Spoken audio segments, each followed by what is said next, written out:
তেঁতুলের আচার বা চাটনির রেসিপি দিয়ে কুকিং কালার ওয়ার্ল্ডে সবাইকে স্বাগত জানাই। তেঁতুলের আচার বানাবো বলে তেঁতুলটা আমি আগে থেকেই রেডি করে নিয়েছি, যেটা আর ভিডিও করিনি, এতে ভিডিওটা তো অনেকটা বড় হয়ে যেত।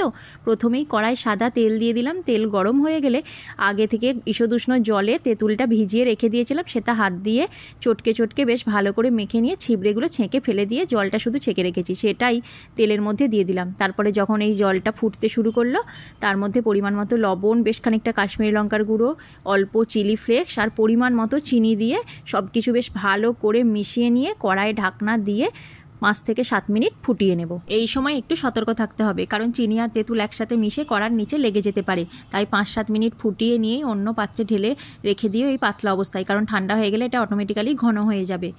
তারপর ফ্রিজে সংরক্ষণ করে রেখে দিও। ইচ্ছামতো পাপড়ি চাট, দই ফুচকা অথবা ফাউ ফুচকাতে পরিবেশন করার জন্য এই আচার বানাতে পারো। আজকের রেসিপিটা কেমন লাগলো কমেন্ট করে জানিও।